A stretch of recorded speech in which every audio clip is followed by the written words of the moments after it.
생각을 바꾸면 수익이 보인다. 역발상 투자의 문현진 멘토입니다. 그래서 오늘도 많은 종목들이 급등을 하고 많은 종목들이 급락하고 있는데 이런 과정 속에서 우리가 가야 할 길 상한가에 들어간 종목들 체크해보면 답이 나오겠죠. 도움되신다면 좋아요와 구독 그리고 알람 설정까지 반드시 부탁드리면서 바로 출발해보도록 하겠습니다. 자, 일단 오늘 시장은 많이 밀리고 있습니다. 일단 2900을 깬 것은 제가 말씀드렸죠. 지난번에 깼기 때문에 한 번 깨는 게 어렵지 두 번 깨는 거 쉽다 그렇게 말씀드렸는데 깨지고 있는 부분인 것 같고요. 이제는 2900은 별로 의미가 없다.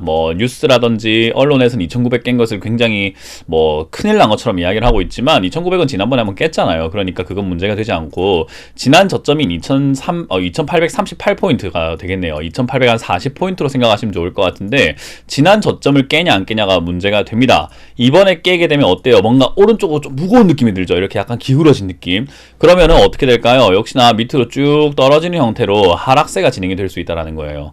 그러면 이 하락세는 어디까지 진행이 될지는 저점과 저점을 쭉 이어보면 알 수가 있을 것 같은데 결국은 2750포인트까지는 그냥 자연스럽게 저기까지 떨어지는 건 아무 문제가 없습니다. 자연스러운 흐름이니까요. 저기까지는 자연스럽게 밀릴 수 있다. 근데 여기까지 빠졌을 때 패닉셀이 나오냐 안 나오냐죠. 제가 늘 말하죠. 하락을 할 때 무서운 건요. 떨어지니까 무서운 게 아니에요. 떨어지는 걸 보고 파는 사람들이 자꾸 쌓이니까 나도 더 싸게 팔아야지 나도 더 싸게 팔아야지 하는 서로가 서로를 죽이는 서로가 더 싸게 팔려고 아비규환이 돼버리는 그런 상황인 거거든요. 거기다가 그렇게 되었을 때 또 문제점은 역시나 제가 지표를 하나 추가할 텐데 신용잔고라고 하는 이 부분들 역시나 돈이 신용을 통해서 빚을 내서 투자를 한 사람들의 잔액인 거예요. 코로나 때도 신용잔고 때문에 큰일 났었다 이런 이야기를 많이 했었는데요. 저 때는 차트만 보시더라도 알죠. 굉장히 저점에 있는 11조 12조 이렇게 했던 자리에서 밑으로 빠졌던 자리인 거죠. 그래서 16조까지 늘어났던 게 11조까지 줄었다가 다시 16조가 되고 이제는 22조까지 코로나 이전에 비해서는 거의 2배가량 늘어나버린 이 신용잔고가 반대 매매로 나오게 된다면 아침 8시 40분부터 한가로 내려 꺼져 버립니다. 그래서 종목들이 대부분 하락 출발하게 돼버리는데 그렇게 되었을 때 어머나 너무 무서워 라고 하면서 매도하는 사람들이 있을 거고 또다시 평가 잔액이 부족해지니까는 돈 넣으세요. 돈 넣지 않으면 또 반대매매 합니다 라고 하는 그로 인해서 생기는 반대매매로 인해서 생기는 또 다른 피해자들이 나와서 또 반대매매를 부르는 그런 장세가 나와 버리게 된다면 2750이 뭡니까? 그냥 바로 냅다 꽂아가지고 2400, 500까지도 밀릴 수 있는 겁니다. 근데 그런 장세가 나올지 안 나올지는 우리가 정확하게 파악하기가 힘들어요. 그래서 증권사들은 알 수 있겠지만 그리고 알 수 있다고 하더라도 완벽하게 알 수는 없어요. 왜냐하면 돈이 있는지 없는지 모르잖아요. 예를 들어서 집으로 예를 들었을 때는요. 1억짜리 아파트에 우리가 8천만 원 전세를 냈다. 대출을 받았다라고 했을 때 집값이 8천으로 떨어지게 되면은 야 8천만 원 내가 너한테 대출해줬는데 집값이 8천이야 그럼 안 되는 거 아니냐? 야 대출은 80%까지 해주는 게 맞는 거잖아 라고 해서 8864 해서 6400까지 하고 1600은 빨리 갚아 아니면 잔고에라도 넣어놔 라고 하는 형식이에요. 근데 그걸 못 갚거나 못 내면은 야 집 경매 내려야 되겠다 안 되겠어 팔아버리자 이렇게 하는 형태처럼 주식도 똑같습니다. 빌려서 투자를 해줬는데 주가가 자꾸 떨어진다. 야 너 지금 이 정도면은 돈이 부족한 것 같은데 돈 더 있니? 라고 했을 때 있으면 상관이 없어요. 근데 없다면 돈을 마련할 수가 없다면 문제가 생기는 거죠.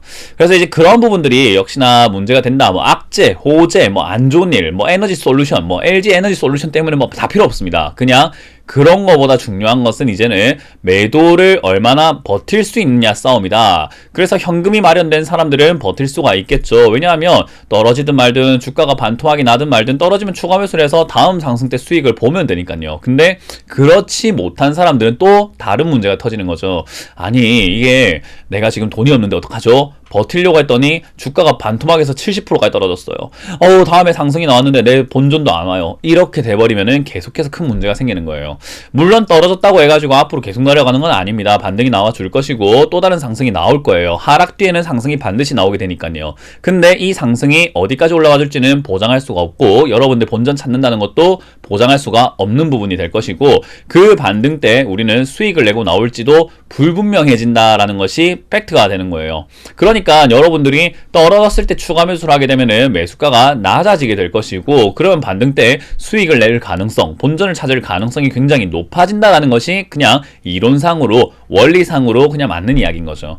그래서 현금이 있는 분들은 증시가 떨어지는 게 지금 별로 그렇게까지 기분이 나쁘거나, 물론 계좌가 손실이 나고 있기 때문에 기분이 좀 나쁠 수는 있지만, 그렇다고 해서 속수무책이다, 정말 좌불안석이다, 뭐 이런 이야기를 하진 않을 수밖에 없죠. 근데 현금이 없는 분들은요, 미쳐버릴 지경인 거예요. 근데 이거는 뭐라고 드릴 수가 없는 게 본인의 선택이었던 거예요. 저는 현금화를 해라라고, 떨어지는 순간에는 현금화가 안 되니까 그때는 그냥 무조건 들고 가야 되고, 그 전에 현금화를 해야 된다라고 많은 분들께 비난을 받아가면서도 저는 현금화 해라라고 말씀을 드렸죠. 이제는 현금화하지 마세요. 늦었어요. 그냥 기다리신 다음에 손실을 최대한 줄여 나오는 것을 목표로 잡으셔야 되고요. 떨어질 때는 파는 게 아닙니다. 여러분들 전문가들이 제일 많이 하는 말이 뭐죠? 반등 시 매도해라 라는 이야기를 많이 하잖아요. 그래서 예를 들어서 카카오 같은 경우로 예를 들어 본다면요, 보도록 할까요? 카카오 같은 경우로 우리가 딱 봤을 때 이런 것도 지금 손절해야 됩니까? 라고 하면 그건 아니에요. 제가 늘 방송에서 말하는 저점을 깰 때 손절하던지, 아니면 어떻게 하라고요? 반등 시 매도. 떨어지면 반등이 나와요. 하락 뒤엔 상승, 상승 뒤엔 하락입니다. 그러니까 우리가 상승할 때 사면 물리는 거고, 떨어졌을 때 사면 올라갈 때 수익을 내는 거예요. 근데 저점은 맞출 수가 없으니 떨어져서 물리는 구간이 좀 발생할 것이고, 이후에 수익이 나니까 사서 기다려서 수익 내면 된다라고 하는 거죠. 근데 사람들은 어떻게 하죠? 올라갔을 때 수익 날 것 같으니까 샀다가 물려서 고생을 하고 본전도 못 찾고 아무것도 못하는 그런 상황이 만들어진다는 거예요. 그것만 조심하면 된다는 거죠. 자, 어찌됐든 지금은 떨어지고 있는 부분인 거고요. 이렇게 떨어지고 있을 때는 아무것도 하지 않는 게 좋습니다. 추가 매수 하지 마세요. 아직도 떨어지고 있는 중이잖아요. 아무것도 안 하는 게 맞다. 그래서 반등은 나올 테니 그 반등 때 정리할 거만 하는 것이 맞고요. 만약에 내가 추가 매수를 하려거든, 얘가 다 떨어지고 바닥을 잡을 때야 되는데 언제 바닥인지는 아직은 알 수가 없습니다. 적어도 지난번에 올라가다가 맞고 떨어졌던 8만원짜리가 바닥이 될 것 같기도 한 흐름은 나오긴 하는 거죠. 그래서 8, 9만원 선에서 바닥을 잡아준다면은 추가 매수 해야 되는데, 그건 한 2년 뒤 또는 1년 정도, 올 말 정도나 될 것 같아요. 그러니까 카카오 물리신 분들은 올 말 정도에 추가 매수 기회가 있을지도 모른다라고 생각하고 시간 투자를 좀 많이 하셔야 되는 겁니다. 그래서 어찌됐든 지금 상황은 별로 좋지 않은 상황이 흘러가고 있는 부분이고, 유가의 등락이 있기 때문에 지금 상한가에 한국석유와 크루셜텍, 이렌시스에서 여러가지 기업들도 상한가에 들어가 있는 부분이고, 기름 때문에 역시나 중앙에너비스가 상한가는 못 갔지만 이렇게 슈팅이 나와 있는 10% 이상대로 올라와 있는 게 보여지고요. 지수가 안 좋다 보니까 11개 종목만이 10% 이상으로 올라오고 있고, 10% 이하로는 역시나 8종목이 빠지고 있는, 많이 급등한 종목들이 밀리고 있는 부분이겠죠. 역시나 화승코퍼레이션, 파루 이런 것도 안 좋은 기업들, UIL 안 좋죠. 나라 M&D 급등했죠. 한네트 급등했죠. 대유 역시나 급등하고 빠지고 있는데, 대유 같은 경우는 제가 방송에서도 언급해드렸지만은 유상증자 받을 사람이 있는 것 같다라고 설명해드렸던 것처럼 한번 상승을 했고요. 그때 상담 이후에. 그리고 다시 한번 상승할 가능성은 전 있어 보인다 생각이 드네요. 현대산업개발 많이 빠지고 있는데, 저는 현대산업개발은 손절할 타이밍은 아니라고 생각을 합니다. 물론 리스크는 있었지만은 그 리스크는 회사가 존폐 여부를 결정하는 데 있어가지고의 타격을 줄 것 같진 않아요. 오히려 이런 거는 매수의 기회가 될지도 모르는 거고요. 자리를 충분히 잡은 다음에 매수를 하는 것이 좋다. 이렇게 떨어지고 있는 사이에는 떨어지는 칼날은 잡는 게 아닙니다. 떨어지고 있는 중이니까 지금은 사진 않는 게 좋지만, 자리를 잡는다면 그렇게 나쁠 것 같지는 않다라고 설명을 드리고 싶고, 들고 계시는 분들 굳이 손절할 이유는 없다, 그렇게 말씀을 드려보고 싶네요.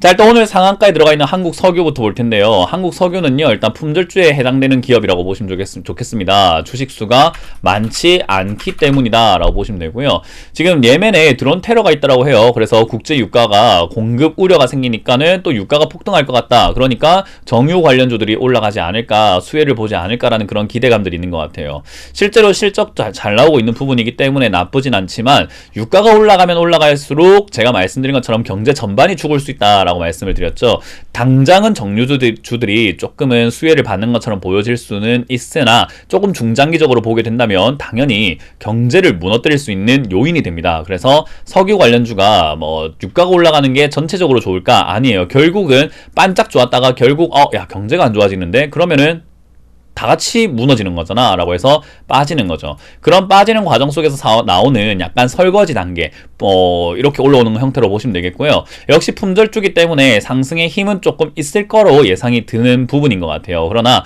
뭐 단순 단기 이슈기 때문에 아마 15,000원 이상까지만 올라오고 빠지지 않을까 조심스럽게 예상해 볼 수 있으니까 빨리 매도하는 게 맞지 않을까 싶네요. 절대 새로 사면은 안 됩니다.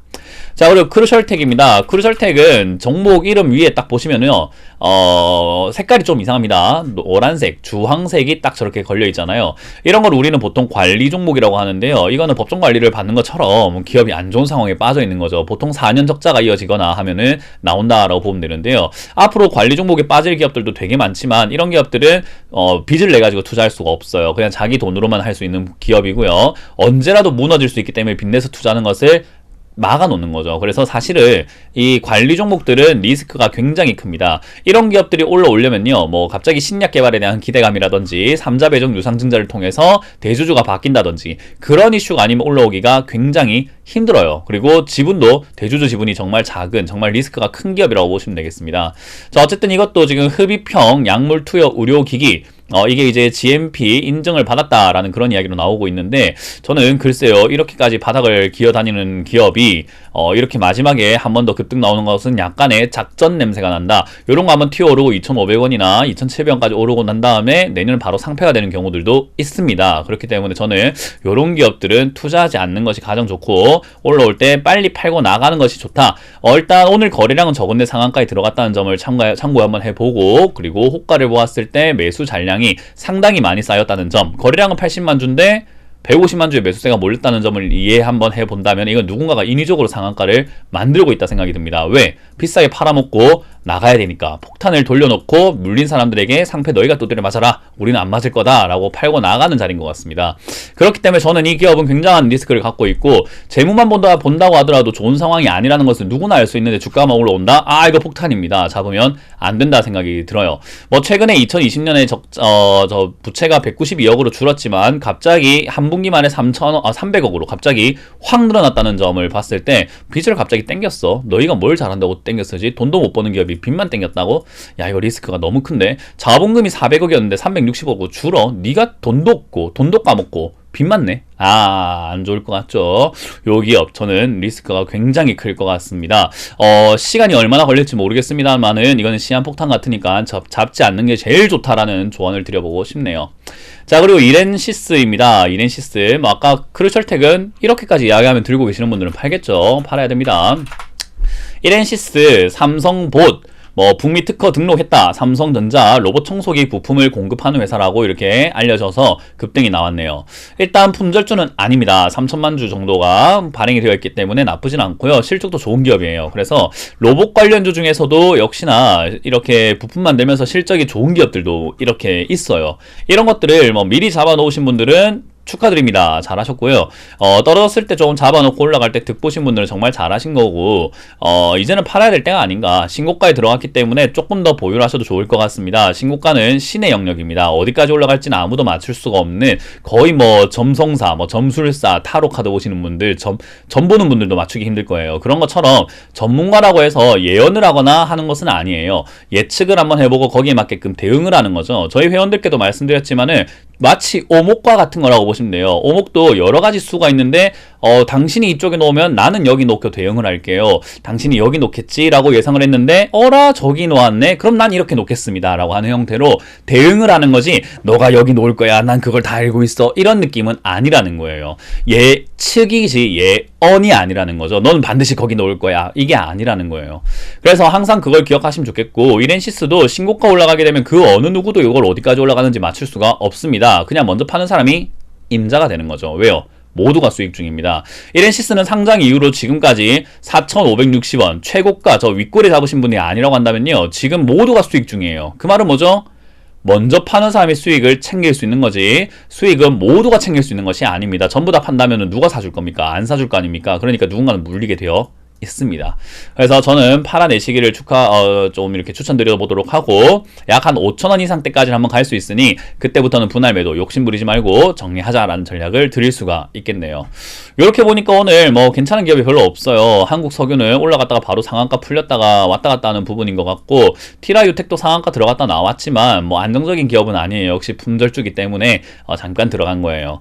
그래서 지금 시장은 사실 좋은 상황이 아니거든요. 특히나 우리나라에 있어가지고 전 세계 증시가 뭐 아시아는 올라가는데 어떻냐, 뭐 미국은 올라가는데 왜 그렇냐, 저는 글쎄요, 우리나라 증시를 저는 탄탄하다라고 말하기 좀 힘든 상황인 것 같습니다. 그렇기 때문에 저는 밀리는 게 당연하다 생각이 들고요. 밀려야 반등도 나오는데 좀 어디까지 밀릴까를 같이 지켜보는 게 좋지 않을까. 방금 오목이라고 설명해 드렸는데 내려갈 거라고 예측을 해놨는데 반등이 나오면 어라 네가 그렇게 놓았어? 나는 그럼 이렇게 놓지 라고 하는 식으로 전략을 그때그때 바꿔나가야 되는 거지, 무조건 떨어질 겁니다, 인버스를 투자하세요, 이건 아니라는 거예요. 그래서 여러분들이 그 점을 명심하시고 투자한다면 대응 전략도 그렇게 어렵진 않다.